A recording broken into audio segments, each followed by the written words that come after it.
Hello everybody, this is Entertainmentwf, aka Dan. I felt like upon request that I do a little bit of set theory today. So we're going to run through the very basics of set theory, just to kind of give you a little basic of understanding of what the heck we're doing with sets. Okay, let us do a little bit of definitions. What is a set? A set is a collection of elements contained in such a manner. Like for example, if this was a set of integers, I can go 1, 2, 5, 8, like so. And this is the notation of a set. Note that this set contains 4 elements. There is very important measure about sets. They do not contain any repetition, because every single one of the elements is unique, and no particular order. So if I put down 2, 1, 8, 5, 5, this is the exact same set. And usually you denote these sets like by giving it some sort of title, like if I give it S equals the set. And now you get collections of elements that we can work with. On that, let me distinguish something else. You notice how we had one unique element. The difference is, if you want a multiset is one without repetitions. Then you basically get things where you can have 1, 2, 2, 5, which are very handy for combinatoric stuff, unless you're not counting repetitions. But like this would be a multiset. But if you wanted to make this a set, you just simply make all the repetition go away by making it 1, 2, 5. This is a multiset up here. Next, we're going to talk about our 2 primary operators in set theory. We primarily use the union and the intersection. These 2 operators are basically our little fun toys with sets. So suppose we have 2 sets, A and B, and we're going to apply each one of these. This works really with Venn diagrams.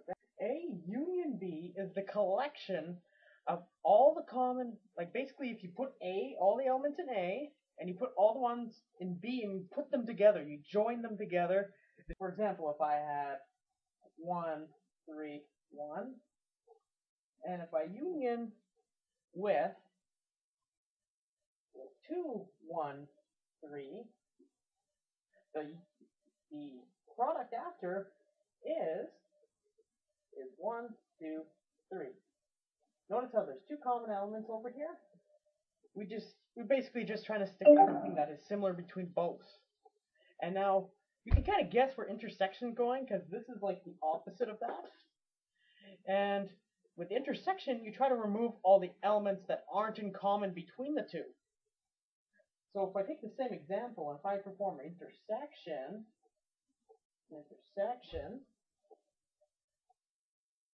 how many common elements are between the 2? We only have 1 and 3, 1 and 3. So the intersection of A and B is 1 and 3. That's simple. And there's other operators too. Like if we want to use, this is our union, that's our intersection.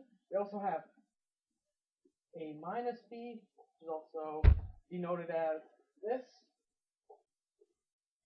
These are both equivalent notations. You just think of it like if you removed all the elements that are contained within both. So suppose I had A and B here, and if they have any common elements, like for example, this one it has 1, 3, 1. Okay, let's try doing this again with this. And in general, the sets of the element subtraction between this set and that set, you try to remove all the elements that are common between them. So you think of it like subtraction between common elements. So if notice this has a 1 and a 3, wait a minute here. This one has an extra 1 in it. Notice how that works in sets? It's not really that handy. So we can always put this as a 2. So when we did that intersection, it's still perfectly legal. But you just want to keep it all unique. That's the important part of set theory, that we keep sets in unique fashion. But the ordering doesn't matter. Okay, so if we have this set and we minus this set, notice that this was A and this was B. You take the set of containing elements 1 and 3, you subtract 2, 1, and 3. Notice that this one has 1 and 3 in it, this one has 1 and 3 in it, so if you want to subtract the two, you'll get something empty set. But notice that we're not keeping this 2 around. We're only looking at things that are common between the two. But what the heck is an empty set? That is the good question. Think of empty set like how you would in integers or number theory or anything sort of like if you had nothing. When I mean nothing, I mean like nothing. There's no elements there.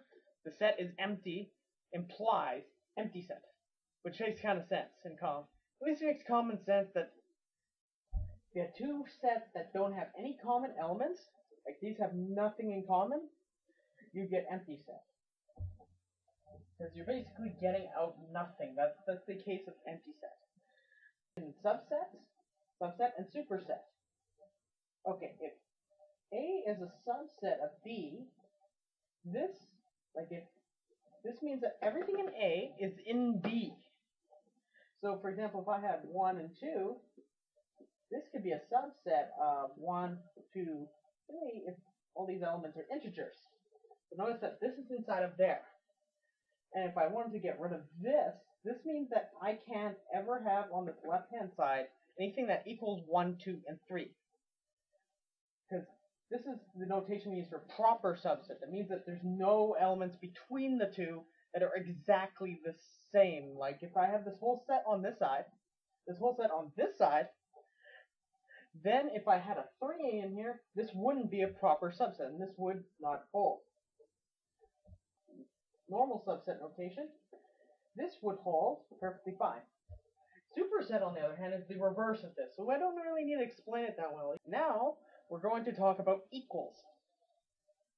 How do you know two sets are equal to each other? It's quite simple if you think about it. If we know that something's if something's a subset of one another, and one's a superset of the other one, then you know that's equal, because they either have both the same amount of elements, they both have contain the same elements inside of them. And this is how you typically prove it in first principles, to show that A equals B in sets. They both imply A equals B in sets. And you usually can use a lot of cool properties with these suckers. I forgot to mention the universe. Okay, the universe is everything that's contained outside of our set. So like we have A and B inside here, we're going to have a C over here, we have a D over here.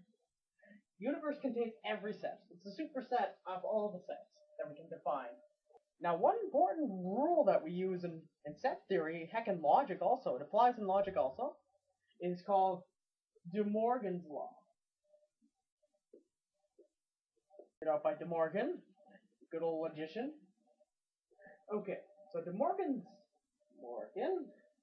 Law states that if you have A and B, this is equal to A, this is A or B, or A union B. This is equivalent to saying A intersection of the negations. That means if you take everything in A and you take everything in B, you negate the sets, you can get this on the equivalent side. Think of it sort of like if you had, back on this universe thing, so you have A and B up here. If you wanted everything that's in B naught, everything that's not in B is sucker all the way over here, everything over there except for B. You can think of it like that. DeMorgans Law works like this, or heck, you can do it this way. That you can do it reverse. Very handy for deducting two simple statements. Anyway, if you have any questions, feel free to ask. Have a beautiful day.